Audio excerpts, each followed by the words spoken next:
한반도 평화를 이룩하기 위한 종전선언이 과연 제대로 나올 수 있고 평화협정이 맺어질 수 있을까요?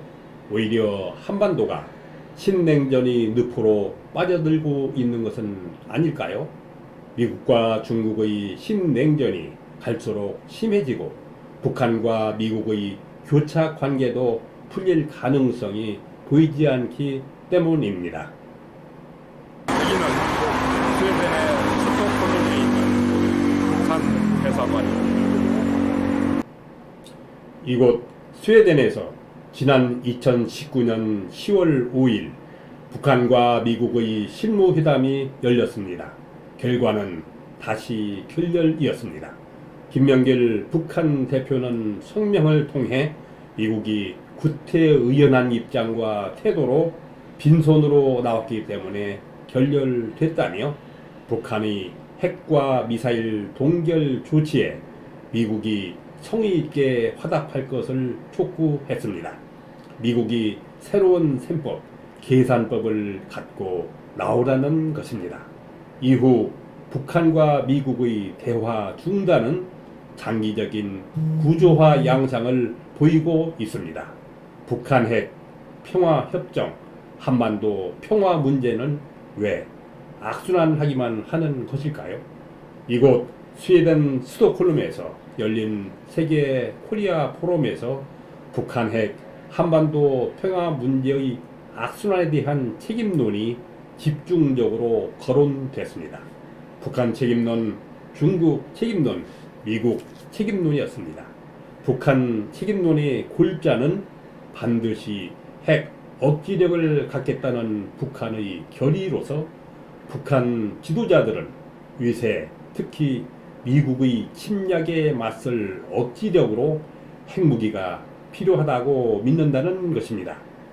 그래서 북한 핵의 완전한 비핵화는 북한 정권의 성격과 목표가 근본적으로 바뀌지 않고는 불가능하다고 보는 미국 쪽의 입장입니다. 중국 책임론은 북한이 핵을 포기하도록 중국이 자국의 영향력을 100% 활용할 생각이 없기 때문이라는 것입니다.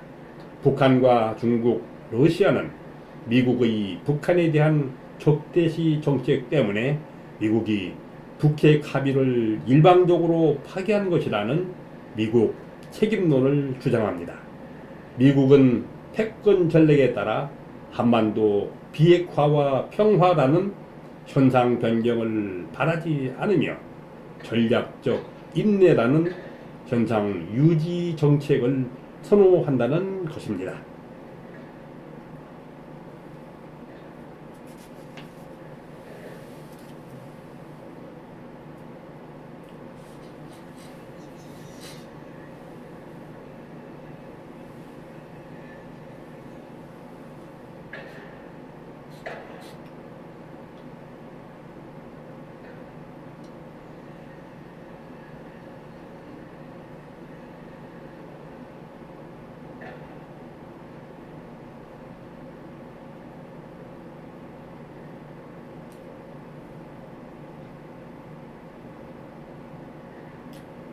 북한 핵 문제는 본질적으로 미국의 패권 전략과 북한의 생존 전략의 충돌이라고 합니다. 중국과의 패권 경쟁과 갈등이 심해질수록 패권 전략에 집중할 수밖에 없는 미국으로서는 중국을 견제 봉쇄하는데 북한 문제를 미국 패권 전략의 전략적 자산으로 만들어 미국 패권 전략 전개의 원동력으로 활용한다는 것입니다. 미국의 패권 전략을 위해서는 북한 핵 문제가 해결되어서는 안 되며, 그래서 북한 핵 문제 위기가 반복적으로 악순환할 수밖에 없다는 것입니다. 21세기 미국 패권 전략의 핵심인 미일 군사동맹 강화와 일본의 군사력 증강, 미사일 방어체제 구축과 강화 등을 추진해온 명분이 실제보다 과장된 북한 위협론에서 비롯됐습니다.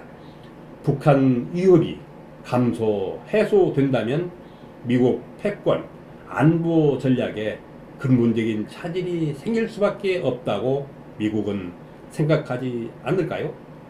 1994년 제네바 기본 합의와 2005년 9.19 공동성명, 2007년 2.13 합의가 하나라도 이행됐다면 한반도 평화가 이루어졌을 텐데 왜 번번이 깨지고 말았을까요?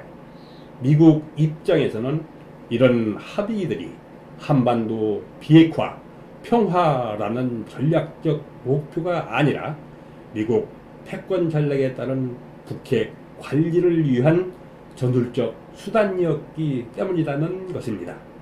남북한 사이의 관계 개선으로 남북 간의 교류 협력이 활발해지고 나아가 북한과 일본이 관계 개선 움직임이 나타남에 따라 동북아의 냉전 구도가 해소될 징조를 보일 때마다 냉전 구도의 현상 변경을 싫어하는 미국은 북한 핵 위기를 터뜨렸습니다.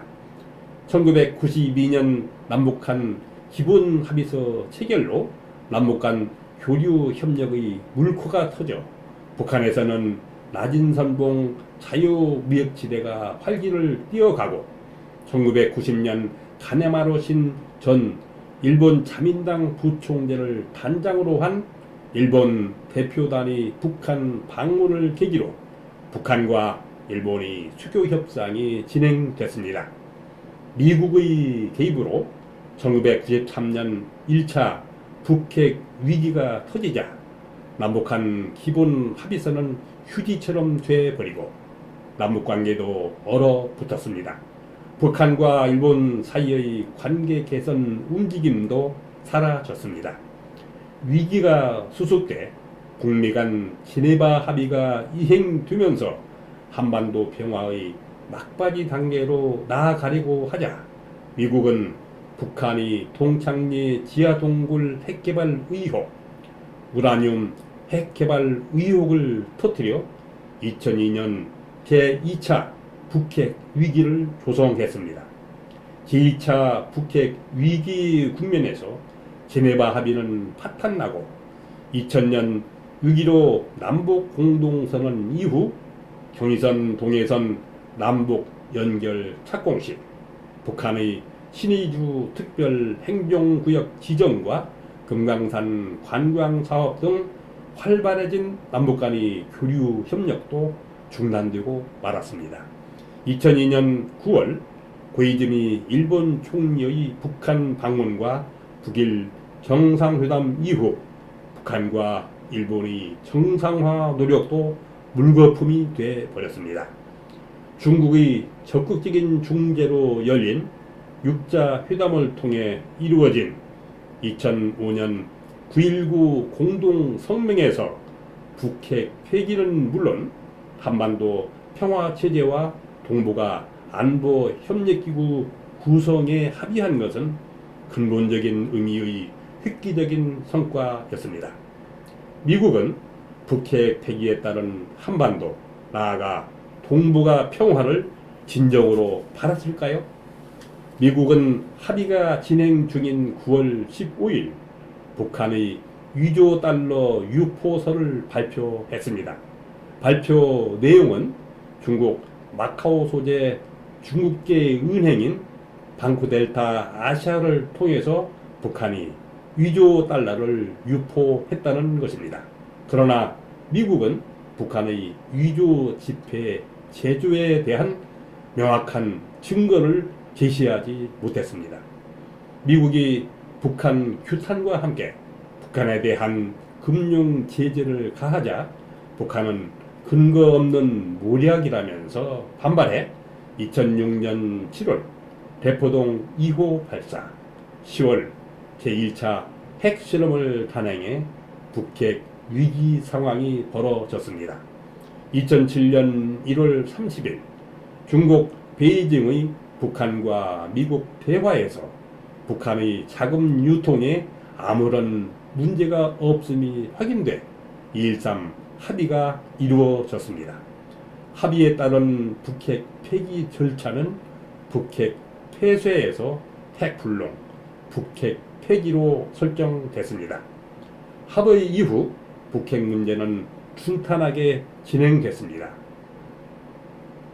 북한은 2008년 2월 북한 영변 원자로 냉각탑을 폭파하고 중국에 북핵 신고서를 제출했습니다. By the United States demand for verification, could not be accepted as a sovereign state. 문제는 미국이 주권 국가로서는 도저히 받아들일 수 없는 미국의 사찰 검증 문제 제기로 불거졌습니다. 미국이 추가로 요구한 검증 사항에는 플루토늄뿐만 아니라 우라늄 핵 프로그램과 핵 관련 신고 시설 이외의 의혹 전반을 사전 통지 없이 불시에 어디든 방문해서 마음대로 사찰할 수 있도록 북한이 허용해야 한다는 것이었습니다. 한국의 이명박 정부와 일본은 북한에 대한 중요 공급을 중단했습니다. 미국도 북한의 냉각탑 폭파 때 약속한 50만 톤의 식량 공급을 이행하지 않았습니다. 미국 오바마 행정부는 북한이 먼저 핵을 포기할 것을 요구하며 전략적 인내 정책으로 일관했습니다. 북한 핵 문제는 악순환을 거듭했습니다. 북한은 2009년 장거리 로켓 발사, 제2차 핵실험을 단행했습니다. 핵실험은 2013년 3차, 2016년 4차 핵실험으로 이어졌습니다. 2012년 북한은 경제, 핵무력 건설 병진 노선을 채택하고 대륙간 탄도 미사일과 잠수함 발사 미사일 시험을 통해 핵무기 체계 완성 단계로 돌입했습니다. 2018년 싱가포르에서 열린 북미 정상회담에서 미국은 군사훈련 중단과 종전 선언을 약속했습니다. 북한은 풍계리 핵실험장 파괴, 핵실험과 대륙간 탄도미사일 시험 중단 등 일련의 핵 동결 조치를 취했습니다. 그러나 미국은 이에 대한 상응 조치는 하지 않고 북한이 먼저 핵 포기할 것을 요구하며 대북 제재 유지만을 강조해왔습니다. 북한 핵 문제 해결을 통한 한반도 평화가 아니라 안정적 관리에 초점을 둔 미국의 대북 적대시 정책에 대한 북한이 전략적 인내가 언제까지 계속될까요? 2021년 4월 30일 미국 바이든 행정부는 세심하고 조정된 실용적 접근법이라는 대북 정책 재검토 결과를 발표했습니다. 바이든 정부의 정책이 사실상 오바마 정부의 전략적 인내라고 합니다. 북한은 2021년 1월 자력 갱생 노선을 채택하고 미국의 대북 제재에 버티기 전략으로 맞서고 있습니다.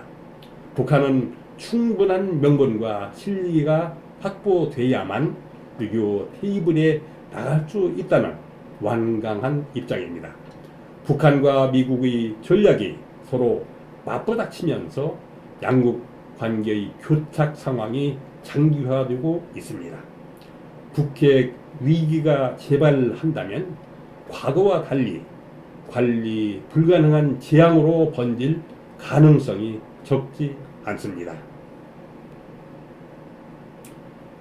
미국과 중국의 신냉전 갈등은 타이완 사태를 중심으로 증폭돼 타이완 사태가 세계에서 가장 위험한 화약고로 떠오르고 있습니다. 타이완 해협을 둘러싼 미중 간 군사적 긴장이 높아지면서 한국이 신냉전의 최전선이 될 수도 있습니다. 타이완 사태로 미국과 중국이 충돌할 때 주한미군이 개입하게 되면 한국도 원하지 않는 분쟁에 휘말려서 한반도가 국제 전쟁터로 전락할 위험성을 경계해야 하지 않을까요? 과거 냉전의 과정, 결과가 진정한 평화였습니까? 냉전 초기에 한반도에서는 전쟁이 터지고 번듯하면 전쟁 위기가 반복되는 한반도의 냉전의 평화가 진정한 평화라고 할 수 있을까요?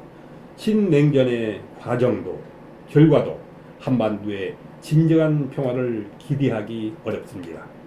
미국과 중국의 신냉전에서 자칫하면 한민족 절멸이 재앙을 겪을 수도 있습니다. 한반도 전쟁이 터지면 핵전쟁으로 확산될 위험성이 높기 때문입니다.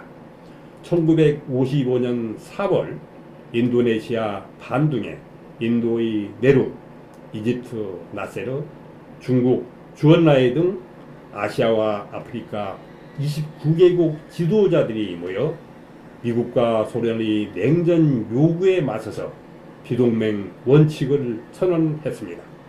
냉전의 강요에 맞서 제3세기의 비동맹 원칙을 표방하고 나선 것처럼 미국, 중국의 신냉전 요구에 맞서서 평화주의를 표방하는 평화 네트워크를 형성해 평화지대를 만들어 나갈 필요가 있습니다. 그 궁극적 목적은 진정한 의미의 세계 평화체제일 것입니다. 한반도의 진정한 평화를 위한 평화 네트워크 형성으로 한반도 평화지대를 구축해서 한민족의 생존권과 발전권을 확보하고 한민족의 통일과 번영을 추구해야 하지 않을까요? 한반도 평화 번영을 위한 평화 주권방송 알라좀 TV였습니다. 고맙습니다.